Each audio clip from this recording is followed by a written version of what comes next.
നിലമ്പൂരിൽ കേന്ദ്രമന്ത്രി സുരേഷ് ഗോപി കൂടി എത്തുന്നതോടെ തെരഞ്ഞെടുപ്പ് പ്രചാരണം കൂടുതൽ ആവേശത്തിലാകുമെന്ന് എൻഡിഎ സ്ഥാനാർത്ഥി മോഹൻ ജോർജ്. ഓരോ വീടുകളും കയറി ഇറങ്ങി പരമാവധി വോട്ടുറപ്പിക്കുകയാണ് സ്ഥാനാർത്ഥി. എടക്കര പഞ്ചായത്തിലാണ് ഇന്ന് സ്ഥാനാർത്ഥിയുടെ പ്രചാരണം പുരോഗമിക്കുന്നത്. വൈകിട്ടാണ് എൻഡിഎയുടെ തെരഞ്ഞെടുപ്പ് കൺവെൻഷൻ.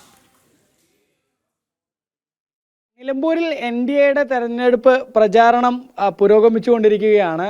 ഇന്നിപ്പോൾ എടക്കര ഭാഗത്താണ് പ്രചരണം പുരോഗമിക്കുന്നത്. ഓരോ വീടുകൾ കയറിയിറങ്ങിയൊക്കെയുള്ള പ്രചാരണമാണ് തോന്നുന്നു. അതെ, നമ്മൾ പ്രധാനപ്പെട്ട വോട്ടർമാരെ കാണുകയാണ്.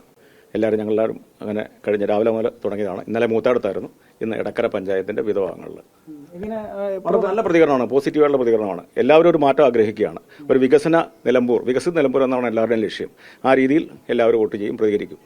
പിന്നെ നരേന്ദ്രമോദിജിയുടെ ഭാരത വികസനം, രാജീവ് ചന്ദ്രശേഖരയുടെ കേരള വികസനം, നമ്മുടെ നിലമ്പൂർ വികസനം, നമ്മൾ വികസനത്തിൽ ഊന്നിയുള്ള പ്രവർത്തനമാണ് നമ്മൾ നടത്തുന്നത്. പ്രധാനമായിട്ട് എന്തൊക്കെയാണ് മണ്ഡലത്തിലെ ചർച്ചാ വിഷയങ്ങൾ? പ്രധാനമായിട്ട് നമ്മൾ ചർച്ച ചെയ്യുന്നത് വികസനമാണ്. നിലമ്പൂരിന്റെ വന്യജീവി പ്രശ്നങ്ങളാണ് നമ്മൾ ചർച്ച ചെയ്യുന്നത്. കുടിയേറ്റക്കാരുടെയും ആദിവാസികളുടെയും പ്രശ്നങ്ങളാണ് നമ്മൾ കൈകാര്യം ചെയ്യുന്നത്. നമ്മളെ സംബന്ധിച്ചുള്ള അതാണ്. നമ്മൾ വിവാദങ്ങളിൽ നിന്ന് ഒഴിഞ്ഞു നിൽക്കുകയാണ്. അവർ ജനശ്രദ്ധ തിരിപ്പിക്കാൻ വേണ്ടി വികസനത്തെ പറ്റി അവർ പറയുന്നതേ ഇല്ലല്ലോ. നമ്മൾ അജണ്ട വികസനമാണ്. വികസിത നിലമ്പൂരാണ് നമ്മുടെ ലക്ഷ്യം. ഈ മറ്റ് കക്ഷികൾ വിവാദങ്ങളിലേക്കാണ് തോന്നുന്നില്ല കൂടുതലും കോൺസെൻട്രേറ്റ് ചെയ്യുന്നത്. അതെ, അവർ വിവാദങ്ങളാണ്. അവർക്ക് വികസനമൊന്നും പ്രശ്നമല്ല. കാരണം ഇടത് മുന്നണിയുടെയും വലതു മുന്നണിയുടെയും MLA-മാരോട് ഉണ്ടായിരുന്നു. അവർ ജയിച്ചു പോയി കഴിഞ്ഞാൽ പിന്നെ തിരിഞ്ഞു നോക്കില്ല. അതുവരെയുള്ള പ്രശ്നമേ ഉള്ളൂ. ഇവിടെ നമ്മൾ പല മേഖലകളിലും ചെന്നപ്പം അവികസിതമായ മേഖലയിൽ ചെല്ലുമ്പോൾ അതാണ് നമ്മൾ മനസ്സിലാക്കുന്നത്. അവർ തിരിഞ്ഞു നോക്കുന്നേയില്ല. ഏറ്റവും പുതുതായിട്ട് ഈ മലപ്പുറം എന്ന പേര് ചൊല്ലിയിട്ടാണ് വിവാദം ഉണ്ടായിക്കൊണ്ടിരിക്കുന്നത്. ആ ഒരു വിവാദം ഞാനും കേട്ടു. പക്ഷേ അതിലൊന്നും കാര്യമില്ല, കഴമ്പില്ല. അത് തെറ്റി. നിലമ്പൂരുകാർക്ക് അതിനൊന്നും വിഷയമില്ല. ഇവിടെ നമ്മുടെ അജണ്ട വികസിതമാണ്. ഇത് വോട്ട് കിട്ടാൻ വേണ്ടി പല രീതിയിലാണ്. പിന്നെ നമ്മളുടെ ഒരു മുന്നേറ്റവും നമ്മുടെ ഒരു പ്രവർത്തനവും അവർക്ക് ഭീഷണിയായിട്ടുണ്ട്. അവർ ആ രീതിയിൽ നമ്മളെയും കൂടെ തകർക്കാൻ വേണ്ടിയുള്ള ശ്രമം നടത്തും. അതൊന്നും പ്രശ്നമില്ല. ഞങ്ങളെ സംബന്ധിച്ചിടത്തോളം വികസിത നിലമ്പൂർ എന്നാണ് ഞങ്ങളുടെ മുഖ്യ ലക്ഷ്യം. ഇന്ത്യയുടെ തെരഞ്ഞെടുപ്പ് കൺവെൻഷൻ കേന്ദ്രമന്ത്രി ബഹുമാനപ്പെട്ട സുരേഷ് ഗോപി സാർ ഉദ്ഘാടനം ചെയ്യുകയാണ്.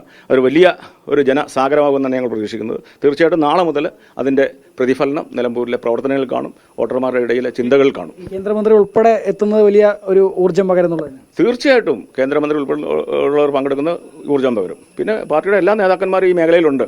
അതാണ് നമ്മുടെ ഏറ്റവും വലിയ പ്രത്യേകത. വളരെ ആത്മാർത്ഥമായിട്ടാണ് BJP പ്രവർത്തകർ ഈ തെരഞ്ഞെടുപ്പിനെ കാണുന്നത്. ഇതൊരു വാശിയോടുള്ള പ്രവർത്തനമാണ്, ഒരു മാറ്റം വരുമെന്നുള്ള പ്രതീക്ഷയോടുള്ള പ്രവർത്തനമാണ്. തീർച്ചയായിട്ടും നമ്മൾ പ്രതീക്ഷിച്ചുകൊണ്ടാണ് പ്രവർത്തിക്കുന്നത്. അതുതന്നെയാണ് ഏതായാലും സ്ഥാനാർത്ഥി മോഹൻ ജോർജിന്റെ വാക്കുകളാണ് കേട്ടത്. പരമാവധി വോട്ടർമാരെ നേരിൽ കണ്ട് വോട്ടഭ്യർത്ഥിക്കുകയാണ്. ഒപ്പം തന്നെ കേന്ദ്രമന്ത്രി സുരേഷ് ഗോപി ഇന്ന് വൈകിട്ടോടുകൂടെ ഇന്ത്യയുടെ തെരഞ്ഞെടുപ്പ് കൺവെൻഷൻ ഉദ്ഘാടനം ചെയ്യും. ആ തെരഞ്ഞെടുപ്പ് കൺവെൻഷൻ കൂടെ കഴിയുന്നതോടുകൂടെ കൂടുതൽ ഊർജ്ജവും ആവേശവും ഒക്കെ തെരഞ്ഞെടുപ്പ് പ്രചാരണ രംഗത്ത് കൈവരിക്കാൻ NDAക്ക് കഴിയും എന്നുള്ളതാണ് സ്ഥാനാർത്ഥി പറയുന്നത്. PR മനൂപിനൊപ്പം അരുൺ ആലത്തൂർ, ജനം, നിലമ്പൂർ.